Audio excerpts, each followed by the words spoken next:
नमस्कार, आप देख रहे हैं ब्रेकिंग बिहार। देखिए, वक्फ बोर्ड बिल मामले को लेकर जिस प्रकार से लगातार अल्पसंख्यकों में भ्रम की स्थिति बनी हुई है, इस भ्रम की स्थिति को दूर करने के लिए भाजपा के मीडिया प्रभारी दानिश इकबाल ने एक गोष्ठी का आयोजन किया था जो विद्यापति भवन में हो रहा था। इस गोष्ठी का देखिए, वक्फ बिल पास, नया दौर नया इंसाफ, शुक्रिया मोदी जी। देखिए, लगातार दानिश इकबाल अपने समाज को, विशेषकर पसमानदा समाज को ये बताना चाह रहे हैं कि ये वक्फ बोर्ड बिल का जो मामला है ये कहीं ना कहीं हम पसमानदा मुसलमानों के हित में ही हैं। और कुछ क्या कर रहे हैं दानिश इकबाल और बिहार सरकार के उप मुख्यमंत्री सम्राट चौधरी, साथ में ही आप देख सकते हैं कि बिहार भाजपा के प्रदेश अध्यक्ष दिलीप जायसवाल भी इस कार्यक्रम में शिरकत करते हुए नजर आ रहे हैं। क्या कुछ कर रहे हैं ये लोग, पहले आप सुनिए।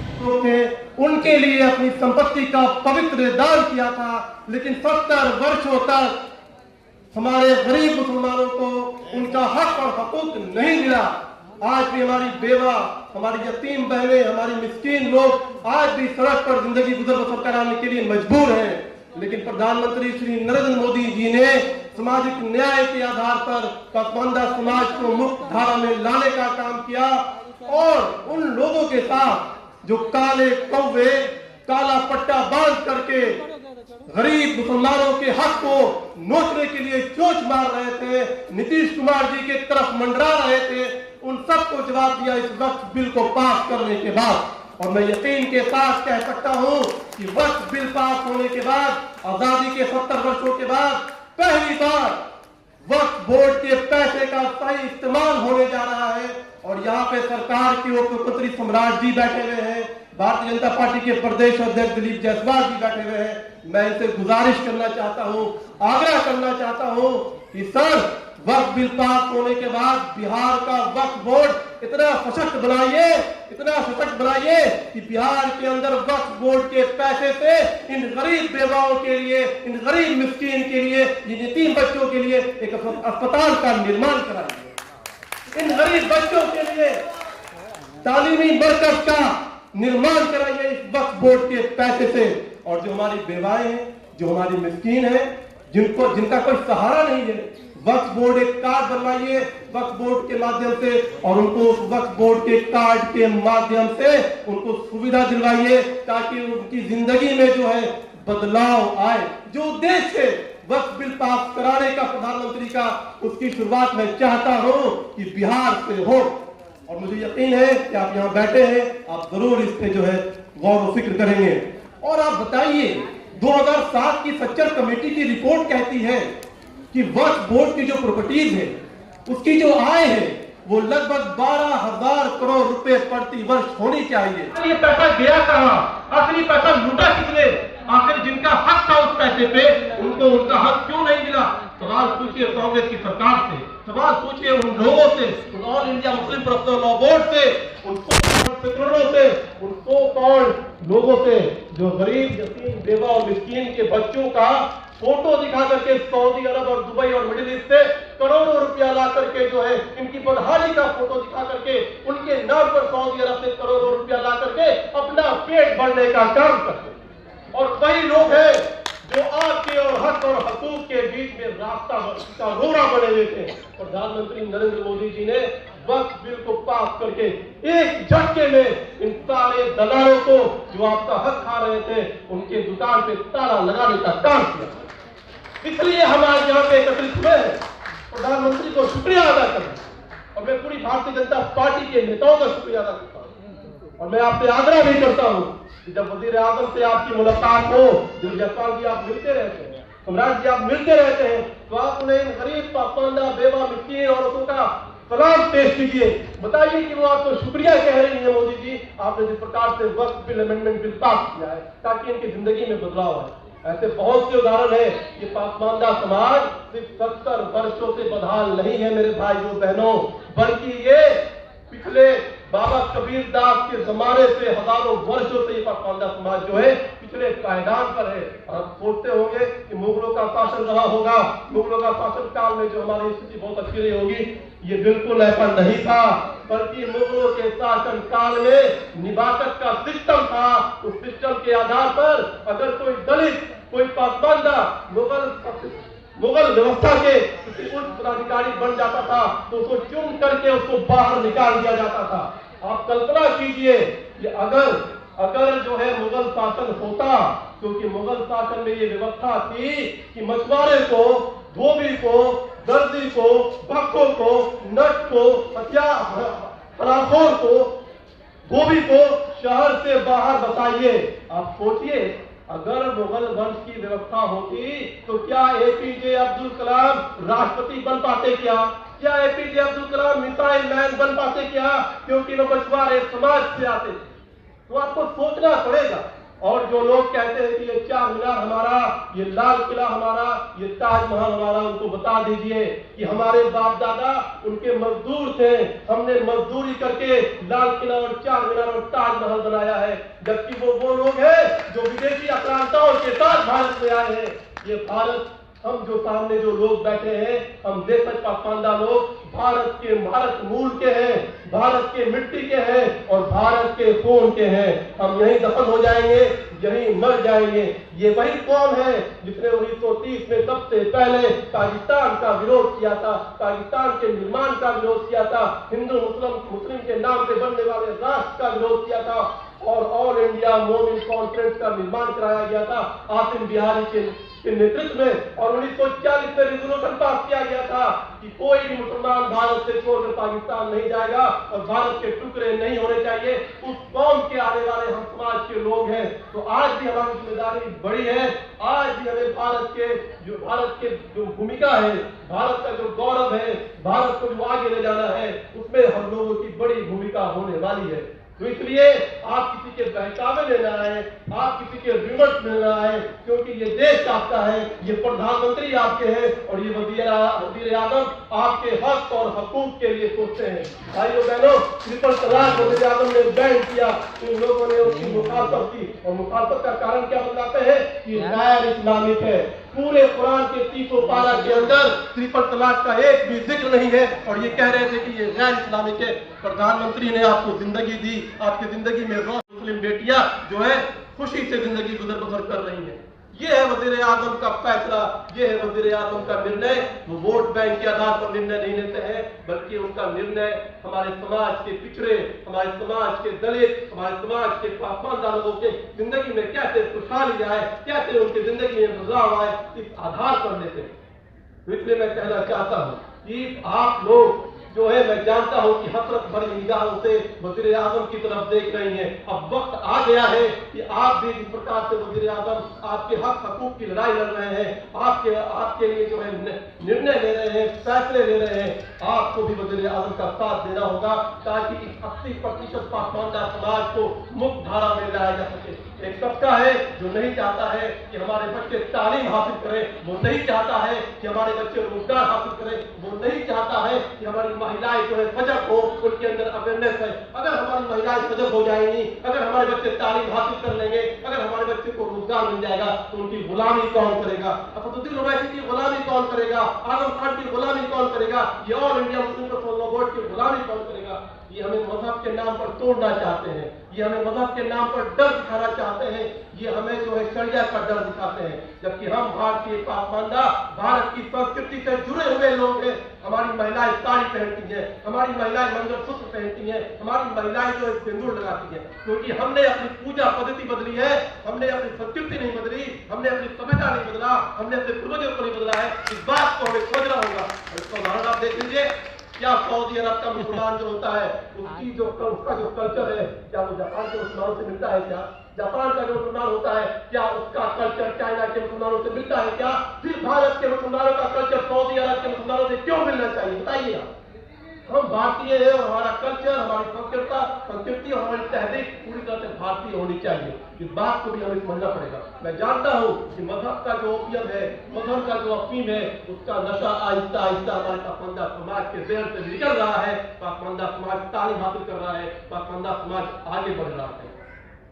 इसलिए मैं कहना चाहता हूं कि अब जो है आपको सजग होना पड़ेगा, आपको मुख्यधारा में जुड़ना पड़ेगा। और मैं सम्राट जी, दिलीप जी, बहुत ही दिल से इस बात को कहना चाहता हूं। ये बात जो हमारे मुस्लिम जो पासवानदा समाज के लोग हैं उनके हालात ऐसे हैं, कुछ कम्युनिटी ऐसे हैं कि वो उनमें मात्र 4 लोग ग्रेजुएट, कुछ कम्युनिटी ऐसे हैं कि उसमें मैट्रिक भी करने वाला कोई नहीं है, कुछ कम्युनिटी ऐसा है कि पूरी जिंदगी उसने जो है अपने जीवन में बदलाव नहीं देखा। मुझे उम्मीद है कि प्रधानमंत्री ने इस प्रकार से बदलाव लाया है पासवानदा समाज में। बिहार के अंदर भी हम लोग मिल करके इन पासवानदा समाज के लिए अच्छा काम करेंगे और वक्फ बोर्ड के माध्यम से, क्योंकि आज का जो माहौल है वक्फ बोर्ड के जो बिल पास हुआ है उसको लेकर के हम शुक्रिया अदा कर रहे हैं। तो वक्फ बोर्ड में एक बात मैं और कहना चाहूंगा कि वक्फ बोर्ड में बिहार में जिन लोगों की सरकार रही, जिन लोगों के अध्यक्ष रहे, जिन लोगों के मुतवल्ली रहे, जिन्होंने भी करप्शन किया होगा 20 साल 30 साल, उन सबका हिसाब किताब बिहार की सरकार नीतीश कुमार जी के नेतृत्व और सम्राट चौधरी जी के नेतृत्व में करेगी और जिन्होंने पैसा लूटा होगा उस पैसे को वापस ला करके रिकवरी करेगी और रिकवरी करके पटना के अंदर एक वक्फ बोर्ड का पता बनाया जाएगा, तालीमी मरकज बनाया जाएगा। ये कमिटमेंट है इस सरकार की। मैं आप लोगों से वादा करना चाहता हूँ और इसके लिए मुझे जितनी भी लड़ाई लड़नी होगी मैं लड़ूंगा आप लोगों को।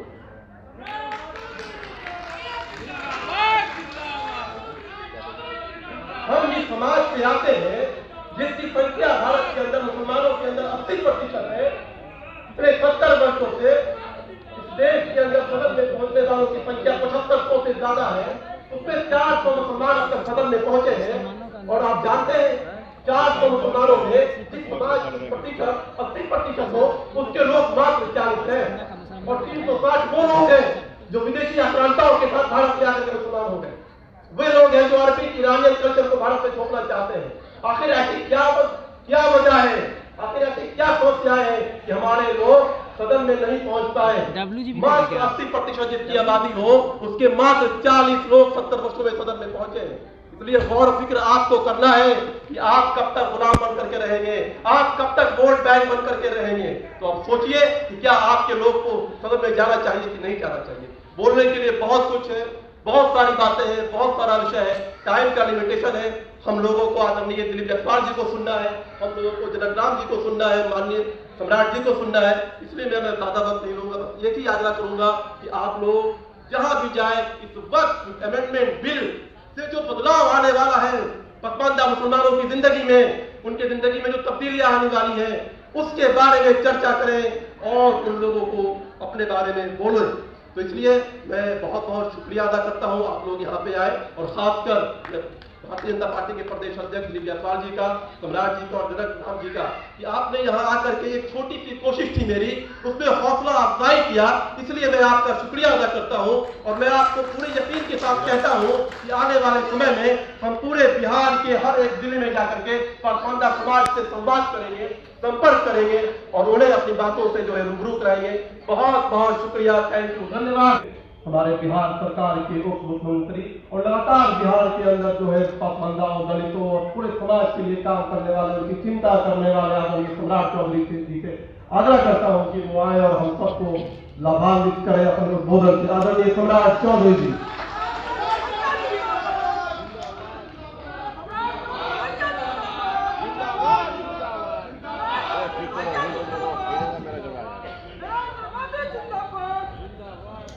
आज बिहार पसमंदा फाउंडेशन के तत्वाधान में वक्फ बिल पास, नया दौर नया इंसाफ, शुक्रिया मोदी जी के इस कार्यक्रम में उपस्थित इस कार्यक्रम की अध्यक्षता कर रहे और जिन्होंने इस पूरे कार्यक्रम की संरचना की, हमारे भारतीय जनता पार्टी मीडिया के प्रभारी छोटे भाई आदरणीय इकबाल अंसारी जी, दानिश इकबाल जी, इस मंच पर हमारे साथी मित्र और पार्टी के नेता, पार्टी के प्रदेश अध्यक्ष आदरणीय दिलीप जायसवाल जी, इस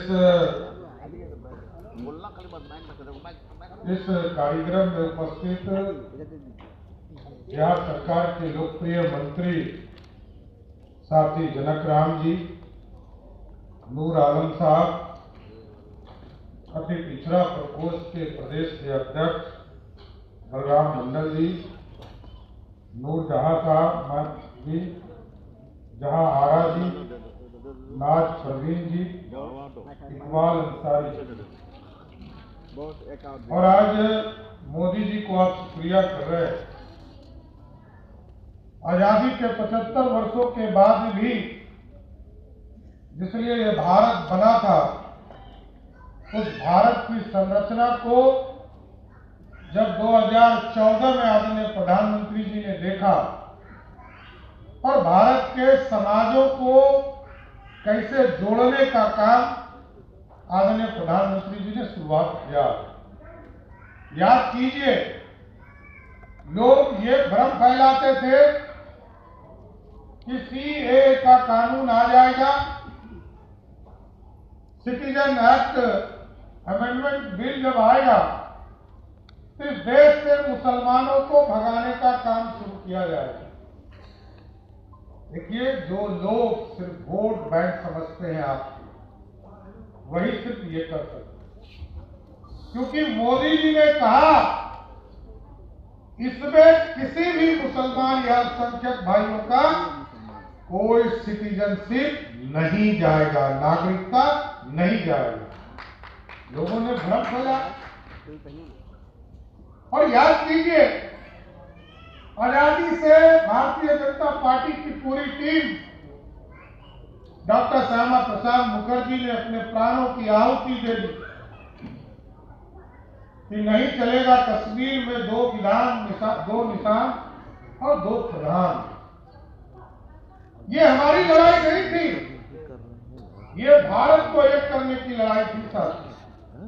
और हम विशेष तौर पर अल्पसंख्यक भाइयों को कहना चाहते हैं,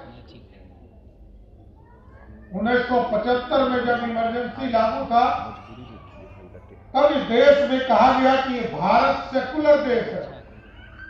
और आपको जानकर आश्चर्य होगा कि पूरे देश में सेकुलरिज्म, पूरे देश में कानून लागू हो गया, लेकिन कश्मीर में लागू नहीं हुआ, क्योंकि वो अपने आप को भारत से अलग मानता है। हम सारे लोग, हिंदू हो, मुस्लिम हो, सिख हो, ईसाई हो, बौद्ध हो, जैन हो, पारसियन हो, ये भारत के लोग हैं साथियों। हमने अपने पूजा की पद्धति बदली है। कोई हिंदू समाज है, कोई मुस्लिम समाज है, कोई सिख समाज है, ये सबकी पूजा की पद्धति बदली है। हम सारे लोग भारतीय हैं, यही हमारी पार्टी चाहती है। और भारत को श्रेष्ठ बनाने की बात मोदी जी कर, इस भारत की समृद्धि के लिए, भारत को आगे बढ़ाने के लिए हमारी जो कुरीतियां हैं, इसको भी ठीक करना पड़ेगा। ऐसा नहीं है कि हमारे यहाँ कुरीतियां नहीं थी। हमारे हिंदू समाज में तो जब विधवा होती थी हमारी बहनें, तो वो तो आग में कूद कर अपने जान को देती थी, सती प्रथा थी। हमारे यहाँ भी बहु विवाह का कंसेप्ट था, 2 शादी, 3 शादी, 4 शादी तक। हमारे यहाँ भी हिंदू मैरिज एक्ट बनाने का काम किया। कई कुरीतियां होती है, इसको सबको सुधारने का काम हम ही लोगों को करना है। कुछ कानून से किए जाते हैं और कुछ लोग समाज के तौर पर करने का काम करते हैं। मेरा स्पष्ट तौर पर मानना है कि वक्फ बोर्ड के इस कानून के लागू होने के बाद एकदम गलतफहमी को फैलाते हो तो कान करके सुनिए, सरकार का कोई हस्तक्षेप नहीं रहता है। सरकार कोई हस्तक्षेप भी नहीं करने जा रही।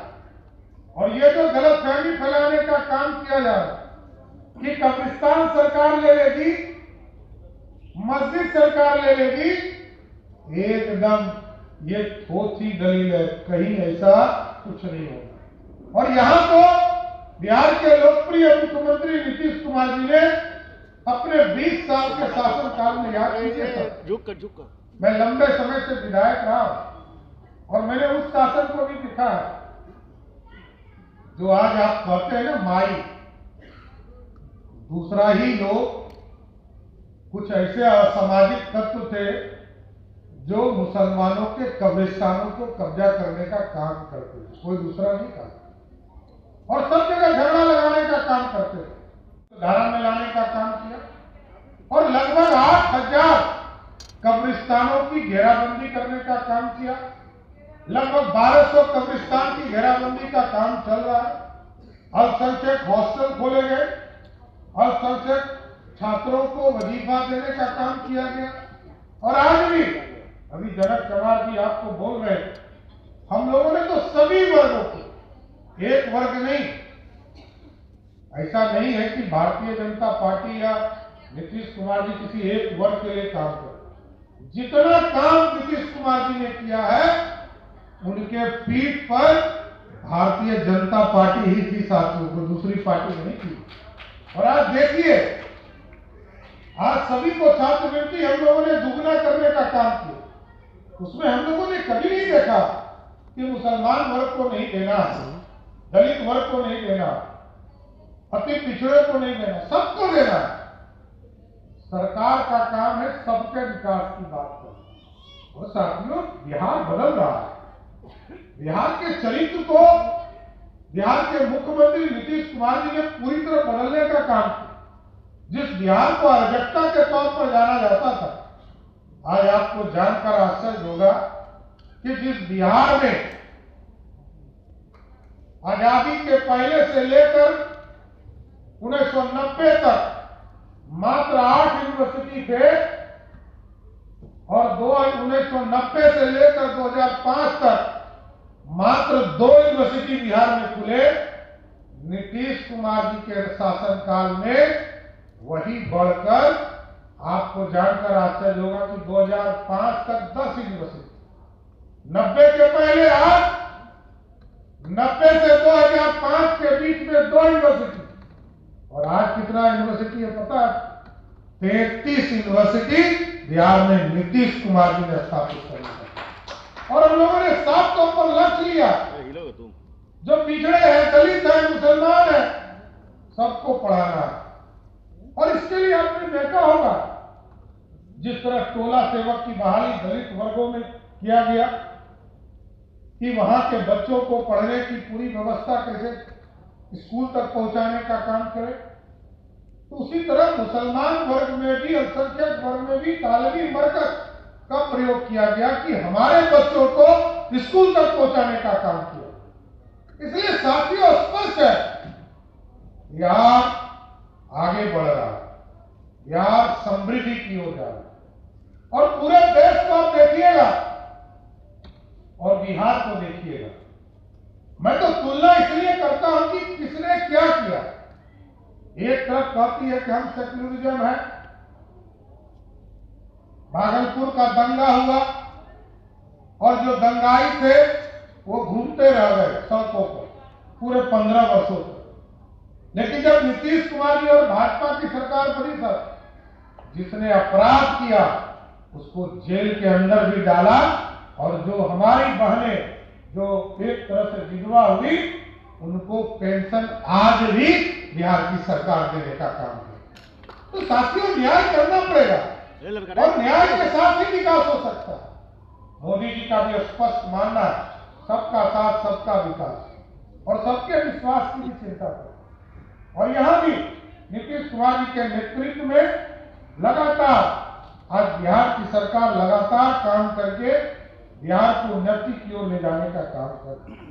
और याद कीजिए साथियों, यही भारत था और यही मगध था, और इसी मगध ने स्वर्णिम काल देने का काम बिहार और देश को दिया।